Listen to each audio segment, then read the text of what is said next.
Mahilig ka rin bang mag-camping sa gilid ng ilog? Ang video natin ngayon ay mag-rock camping ako sa napakagandang ilog ng Barangay Pau sa bayan ng San Jose sa Tarlac.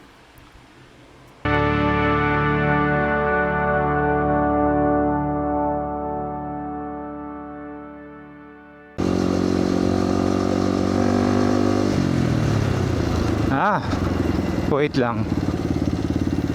Pwede tayong dumaan dito sa daan niya tayo dito sa off-road. May ginagawang kalsada dito kadugtong na itong bypass road.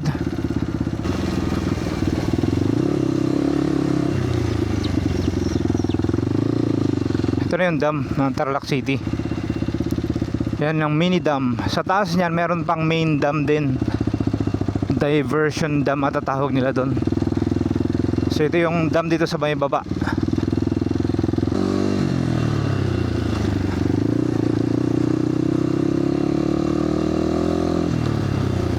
Siguro maraming isda dito, pwede tayong mag-camping dyan. Catch and cook. Catch and cook plus camping, panalo. O, kita nyo mayroong blue doon, parang net. Nag-aabang yan para sa isda. So wala pang nahuhuli. Galing din ng diskarte. Whoops.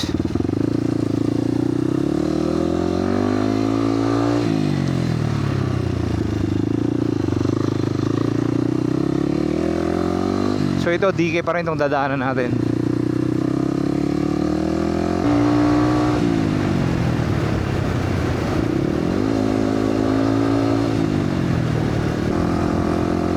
Sarap naman mag-rides dito. Presko.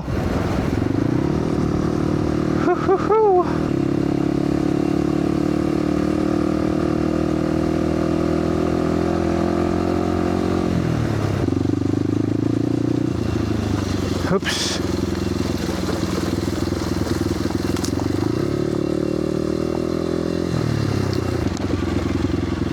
Hindi ko lang din alam kung gaano kalalim yung dam niya. Parang hindi masyado malalim, ito na yung main road. Itong dinaanan kasi natin na to ay medyo medyo off dun sa ruta.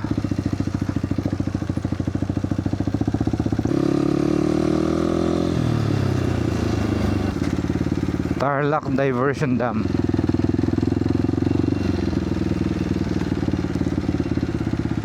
Yun.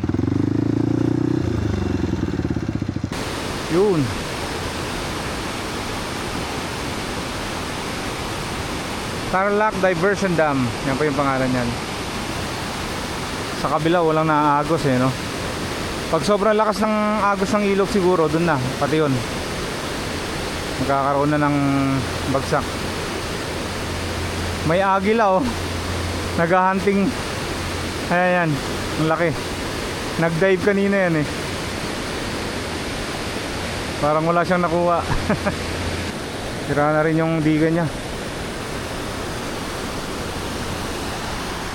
Yan guys ang itsura ng Tarlac Diversion Dam. Tara, diretso na tayo. So bagay na bagay kay Rusa to diba?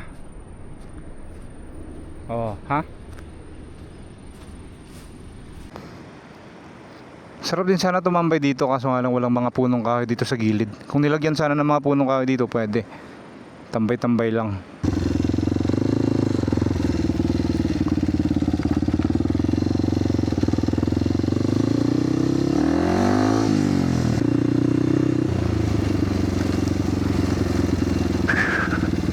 Daming kawayan. Ito private property naman yata to.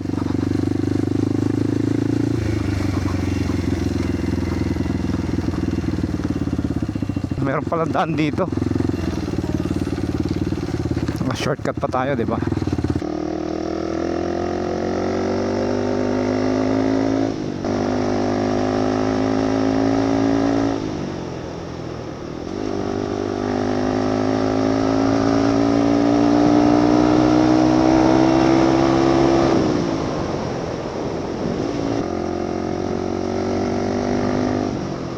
At yung kalsada na napakaganda. Pagitan siya ng mga batong burol, batong bundok.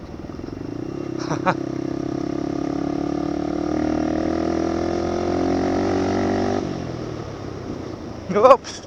Wow! Yung takip.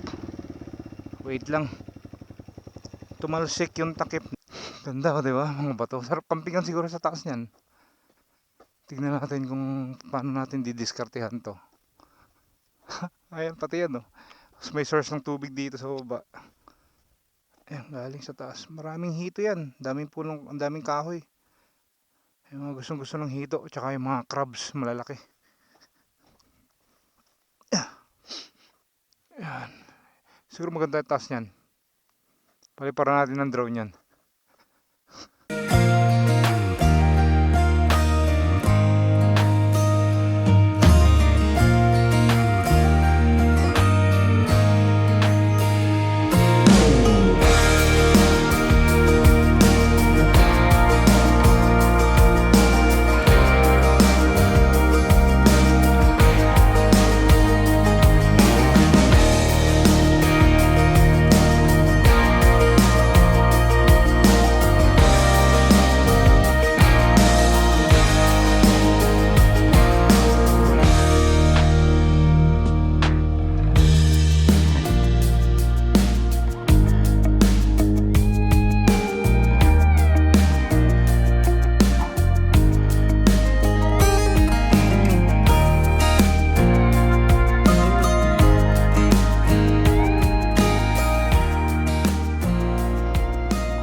Uy, nalinisan na nila to.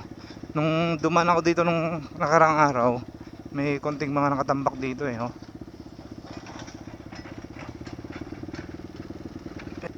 Parang may dati ng semento to. Uy, naayos lang nila. Tama, may dati ng semento pala to. Ito yung naabutan natin nung nakaraan. Pinipit-pit nila yan eh. Pinipison.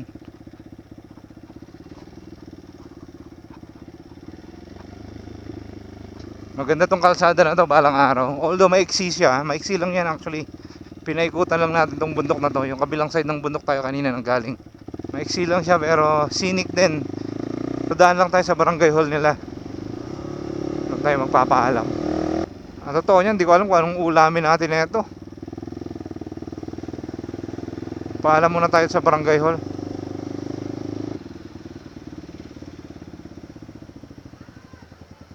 Yan, nakapagpaalam na tayo kay Kagawad. So meron naman daw frozen mga meat. Pwede natin bilhin sa mga tindahan dito. Tara. Diyan sa may tindahan dyan meron daw eh. Kaya may frozen kayo na dito tayo bibili. Ay, nakabili na tayo ng lulutuin natin. Hindi na tayo magbibigas, okay lang. Low carb diet. Walang bigas-bigas. Low carb boy. At sa tingin ko lang mas madaling daanan to. Dito tayo. At least yung may-ari ng sakahan dyan ay nakilala ko na, si Kuya.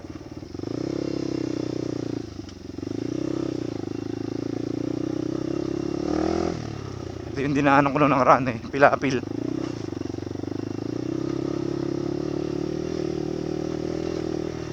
Oops. Parang hinahatak yung likod ko.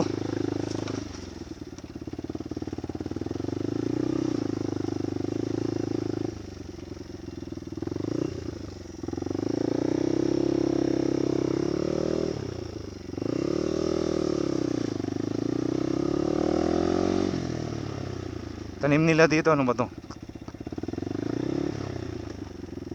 Patani at saka mani.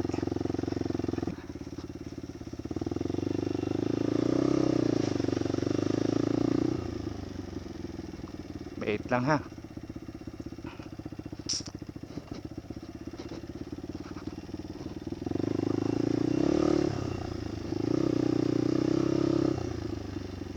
Yung ganda ng ilog mga brother oh.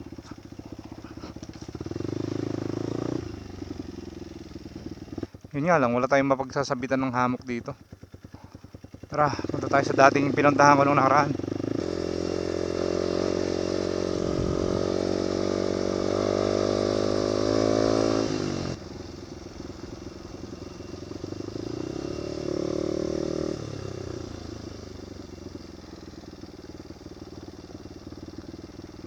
Dito yung buhangin nyo. Actually, naisip ko ito nung nakaraan buhangin na to. Kasi masarap yan, tulugan yan, malambot. Pwede tayo dyan mga brother. Yung tarp natin, taganan na lang natin ng mga bato. Or pwede dito lang itali. Pwede rin tayo dito. Kung may tent kayo, pwede dyan. Pero the best pa rin yung buhangin. Ayan.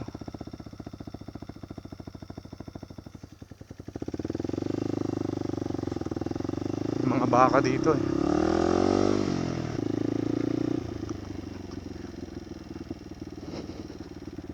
Ito mabato na to. At yung part ng kalsada na wash out, nabanggit ko to sa previous video na may kalsada to. Ito nga visible siya Kaso nga lang itong part na to, na part ng kalsada na wash out. Sarap maligo ngayon Nung pupunta ako dito, hindi ganyan ka linaw yung tubig niya Medyo murky siya 3 days ago. Ngayon ang ganda na, linaw na. Yan. Ito yung nakita ko nung una. Sabi ko dito ako magka-camping. Setup na tayo dito. Linisan ko lang yung tilapia tapos mag-iihaw tayo ngayon. Mag-iipon pa pala ako ng pang-ihaw. Ito yung tilapia. Ito yung pangsalok natin ng tubig.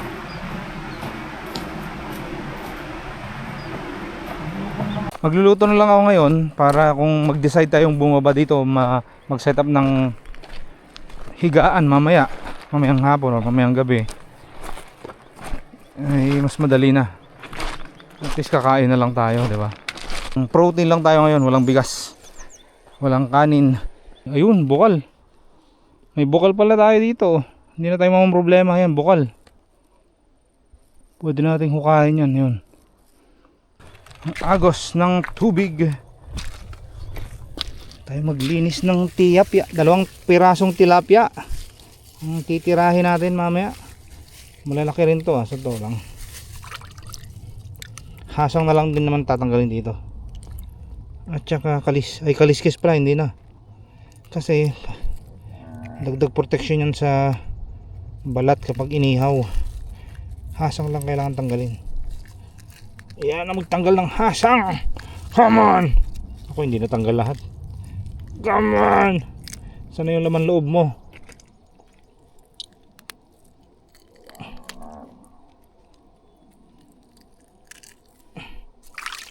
Ayan, di pa marunong. Itong part ng ilog dito, may malalim din dito kaso nga lang dito medyo malakas yung agos.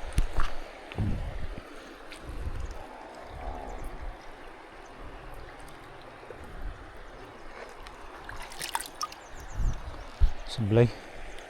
At medyo mas malalim na konti.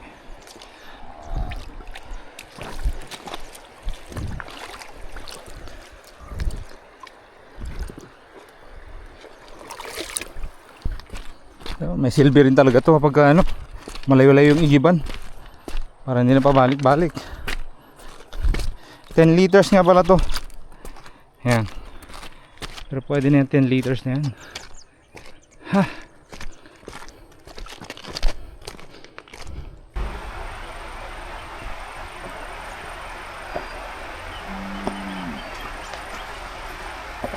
Ang init pa rin, mag alas 4 na to ng hapon. Alright, ayun na yung tilapia natin. Malalaki rin pala saglit lang maluluto to.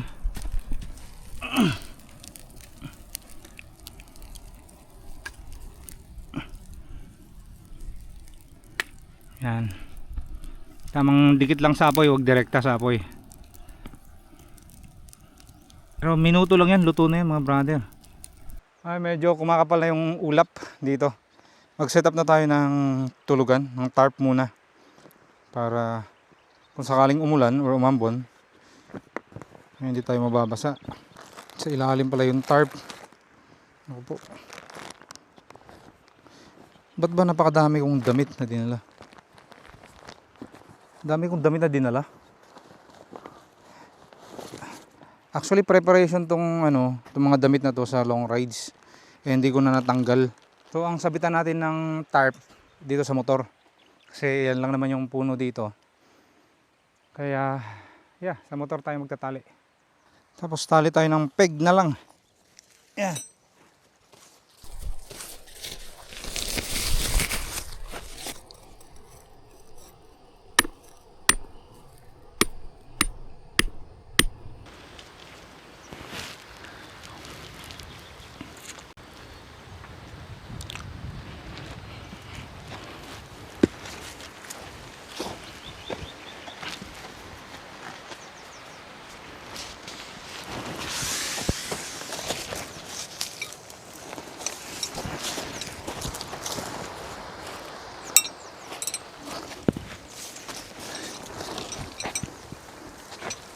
Ito na sinasabi ko, mahangin na malakas.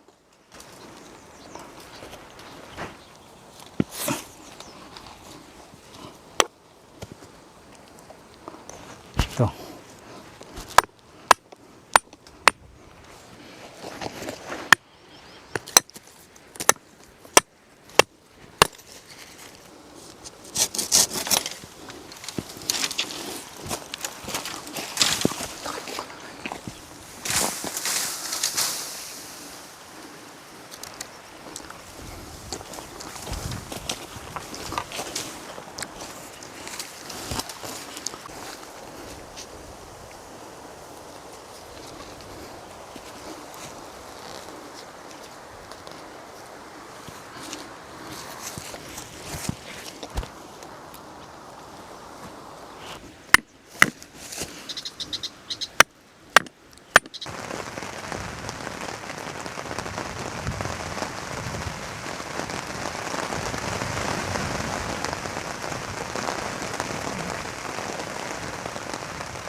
Kain na tayo. Hindi naman sunog yung tilapia natin. Tapos bagoong isda. Sausawan natin. So yun na yung dinner ko.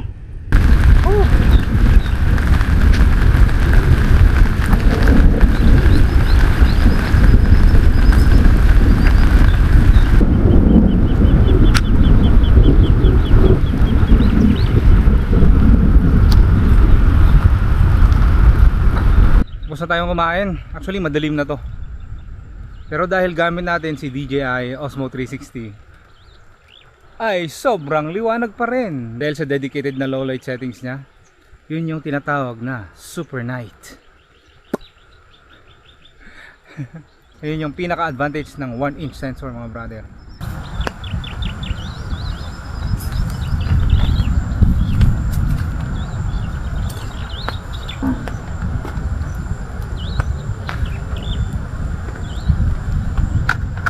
Okay, nakapag-setup na tayo ng ilaw. Ayan yung mga ilaw kung ang kukunat ng battery.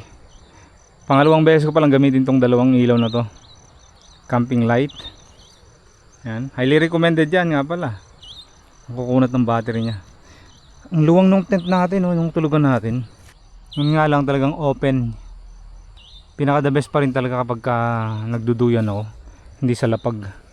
Pero again, dahil nga yung duyan natin ay pwede naman sa lapag, ayun, nakaset up siya sa lapag ngayon. Yan, diba? So hindi ko na kailangan ng tent talaga. Pero yun nga, exposed tayo dito sa gilid, pero wala namang problema sa akin yun. May mga lokal naman dito pumupunta kanina. Papainom ng baka, mga ganyan. Nakausap ko rin. At ngayon lang actually, may lokal. So, siyempre ako curious sila anong meron. Sabi ko, camping lang. Kaya the best pa rin kapag magpaalam kayo sa barangay, lalo na sa mga gantong spot, kasi summer lang daw may nagka-camping dito, yung mga taga rito lang. Pero yung katulad natin na taga ibang lugar, syempre magtataka sila kung bakit nagka-camping tayo dito, hindi naman summer, tagulan nga ngayon, di ba? So, sabi ko nagko-content ka ako. Tara, ligo tayo sa ilog. Ang lagkit-lagkit ko pinagpawisan ako kanina. Sabi ko na nga uulan pag ganong kainit, uulan at uulan yun, may nagbabadya yun. Yun nga, umulan. Medyo malayo-layo lakarin natin. Pero mga 50 meters mula dito yung ilog. Tara. Maganda yung klima kasi hindi siya sobrang lamig. At least sa ngayon ang oras pa lang pa yan. Ang oras pa lang natin ngayon, alas 8 ng gabi. So, tamang edit lang ako dahil nga 360 camera ang gamit natin. Dalawang rendering ang kailangan natin dyan. Mas matrabaho ng konti ito kumpara doon sa typical na action camera na ginagamit natin. So, cellphone sa mga ganito, halimbawa nasa camping ako, pag wala na akong magawa, ayan, tamang edit na lang gamit yung cellphone. Tapos pag uwi, itatransfer mo na lang yung inedit mo dun sa computer, tsaka mo yun i-render ulit kasama na yung ibang mga videos na galing dito sa, halimbawa gamit ko Action 5 Pro ng DJI. Pag samasamahin mo na, edit mo na ulit. So dalawang rendering ang mangyayari tuloy, kaya mas matrabaho kapag 360 camera ang gamit mo. Pero standalone siya, yung kaganda ng 360 camera. Kahit wala na tong isang camera na to, itong Action 5, kayang gawin ng DJI Osmo 360 yan. Anyway, yan, papakita ko lang sa inyo yung gamit ko. So naka sweatshirt lang ako, tapos jersey, so dalawang patong lang. Sa ngayon di pa masyadong malamig. Maganda yung klima dahil may buwan. So, pasilip-silip si buwan eh. Hindi siya sobrang dilim dito. Yung kapaligiran, although hindi siya sobrang liwanag, pero aninag mo siya. Nakikita mo. So far wala naman akong magawa. By the way, may signal naman ng cellphone dito, kaso nga lang smart. Ang problema, hindi ko na-loadan yung smart ko. Yung dito SIM yung may load ngayon. Yung dito wala, hirap na hirap siya sa signal. Meron siya pawala-wala. Pero yung smart dito malakas. So yan ang update ngayon bago tayo matulog. Ayan, tamang edit lang muna ako. Nakatatlong video na ako edit. Tagal-tagal to kasi sa cellphone tayo nag-edit, medyo yan, medyo hassle siya kasi limited lang yung galaw ng kamay mo eh. Hindi katulad sa PC na puro controls na lang gagamitin mo dun. So, kita tayo bukas na lang. Babush.